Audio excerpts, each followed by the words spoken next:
Hi friends, இன்றைக்கி வீடியோவில் meal maker recipe தாங்க பார்க்க போகிறோம். இதுக்கு வந்து 1 கப் அளவு மீல் மேக்கர் எடுத்து சுடு தண்ணியில் கொஞ்சம் உப்பு போட்டு ஒரு 5 நிமிஷத்துக்கு வச்சிடலாம். அதுக்கப்புறம் நல்லா கழுவிட்டு 2-3 டைம் தண்ணி இல்லாமல் நல்லா புழிஞ்சு எடுத்து வச்சுருக்கேன். இதில் வந்து நீளமாக கட் பண்ண ஒரு பெரிய வெங்காயம், ஒரு குடமிளகாய், 1/4 ஸ்பூன் அளவு மஞ்சள் தூள், 1/2 ஸ்பூன் மல்லித்தூள், 1 ஸ்பூன் அளவு மட்டன் மசாலா, அப்படி இல்லைன்னா சிக்கன் மசாலா சேர்த்துக்கோங்க. இது கூடவே 1 ஸ்பூன் இஞ்சி பூண்டு பேஸ்ட்டு, இந்த ரெசிபிக்கு தேவையான அளவு உப்பு, இது எல்லாமே சேர்த்து நல்லா கலந்து விட்டுருங்க.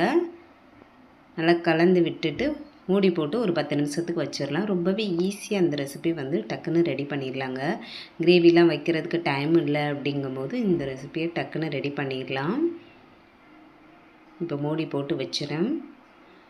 கடையில் வந்து கொஞ்சமாக எண்ணெய் சேர்த்துக்கிறேன். எண்ணெய் நல்லா சூடானதும் இந்த கலந்து வச்சுருக்க மீல் மேக்கரை வந்து இதில் சேர்த்துக்கலாம். சேர்த்துட்டு லைட்டாக மிக்ஸ் பண்ணி விட்டுருங்க. இது வந்து நானாக ட்ரை பண்ணது தான். வெயிட் லாஸில் இருக்கும், ப்ரோட்டீனும் எடுத்துக்கணும், அதே மாதிரி வெஜ்ஜிலையும் பண்ணணும். அதனால் கொஞ்சம் டேஸ்ட்டாகவும் இருக்கணும் அப்படிங்கிறதுனால இந்த மாதிரி ட்ரை பண்ணேன். டேஸ்ட் ரொம்பவே சூப்பராக இருந்துச்சு. இதில் கேப்சிகம் சேர்த்துருக்கிறதுனால இந்த சைனீஸ் ஃப்ளேவரில் இருக்கும். நான் வந்து சாஸ்லாம் எதுவுமே சேர்க்கலை.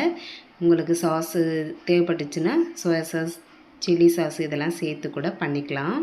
இன்னுமே ஃப்ளேவர் சூப்பராக இருக்கும். இப்போ வந்து மூடி போட்டு வச்சுருந்தேன். இது வேகிறதுக்கு வந்து 5லேருந்து 7 நிமிஷம் தான் ஆகும். இடையில வந்து ஒரு டைம் வந்து கலந்து விட்டுட்டு மூடி வச்சுருங்க.